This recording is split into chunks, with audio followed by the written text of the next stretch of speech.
اعوذ باللہ من الشیطان الرجیم بسم اللہ الرحمن الرحیم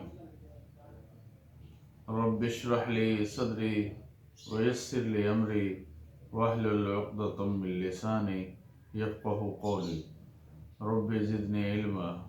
محترم سامعین کرام، ناظرین کرام، میں حکیم عبداللہ قاسم دواخانہ سے ایک دفعہ پھر آپ کی خدمت میں حاضر ہوا ہوں، ایک نئی ڈیزیز کے ساتھ، ایک نئے مرض کے ساتھ۔ آج کا ہمارا موضوع خواتین کے چہروں پر یا جسم پر انوانٹیڈ ہیئر، یعنی خواتین کے چہروں پر غیر ضروری بالوں کا ہو جانا۔ دوستو، یہ ایک ایسا مرض ہے جو خواتین کو شدید پریشان کر دیتا ہے اور ان کی شکل و صورت میں بدصورتی کا سبب بنتا ہے۔ الحمدللہ میرے مطب پر، میرے کلینک پر بہت ساری ایسی خواتین آتی ہیں جن کے چہروں پر بال ہوتے ہیں، اور اللہ کے فضل و کرم سے الحمدللہ انہیں اللہ تبارک و تعالی شفا سے ہمکنار کرتا ہے، اور اس موذی مرض سے انہیں اللہ تبارک و تعالی نجات دیتے ہیں۔ آئیے ہم سمجھتے ہیں اس مرض کی وجوہات کیا ہوتی ہیں، یہ کیسے ہوتا ہے، کیوں کر ہوتا ہے، اور کن ہومیوپیتھی ادویات سے یہ مرض ٹھیک ہوتا ہے۔ اس مرض میں خواتین میں میل ہارمونز بڑھنے لگ جاتے ہیں، فیمیل ہارمونز کی کمی ہونا شروع ہو جاتی ہے۔ ٹیسٹوسٹیرون خواتین میں بڑھنے لگ جاتا ہے۔ ایسٹروجن جو خواتین کا ہارمون ہے اس کی کمی ہو جاتی ہے، اس کی وجہ سے خواتین میں چہرے اور جسم پر غیر ضروری بال آنا شروع ہو جاتے ہیں۔ ان بالوں کے آنے میں اور بھی بہت سارے عوامل شامل ہوتے ہیں، مثلاً پی سی او ایس، جینیٹک ہسٹری، اگر مریضہ کی والدہ میں، دادی نانی میں اگر یہ مرض رہا ہو، یا مریضہ نے کسی بیماری کی وجہ سے میڈیکیشن لی ہو، تو اس کی وجہ سے بھی مریضہ کے ہارمونز میں کمی پیشی ہونے لگتی ہے، اور مریضہ میں انوانٹیڈ ہیئر یعنی غیر ضروری بال آنا شروع ہو جاتے ہیں۔ یہ انوانٹیڈ ہیئر یعنی غیر ضروری بال اپر لپس، چن، بیک، چیسٹ،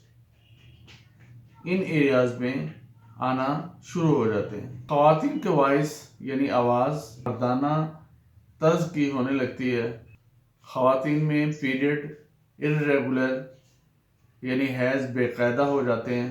سر کے بال گرنے لگ جاتے ہیں۔ خواتین کے چہرے پر ایکنی پمپلز نکلنا شروع ہو جاتے ہیں۔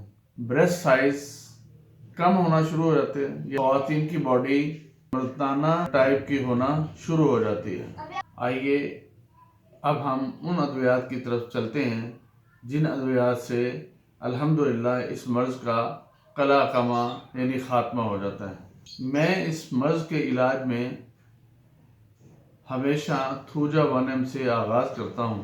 اس مرض کے خاتمہ کے لیے تھوجا کا کردار بہت بڑا ہے۔ مریضہ میں اووری ٹیومرز ہو سکتے ہیں، اووری میں سسٹ ہو سکتی ہے، یوٹرائن فیبرائڈ ہو سکتے ہیں۔ مریضہ میں لیکوریا بہت زیادہ ہوتا ہے جو ایک حیض سے دوسرے حیض کے درمیانی وقفہ میں مسلسل ہوتا رہتا ہے۔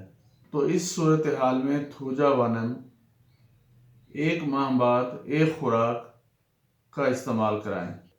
اگلی دوائی جو اس مرض میں بہت کارآمد ثابت ہوتی ہے وہ ہے اولیم جیکورس 3X۔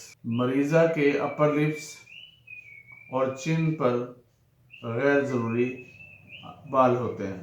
اس صورت میں اس کی 2 گولیاں صبح، دوپہر، شام مریضہ مسلسل 5 سے 6 ماہ تک استعمال کرے۔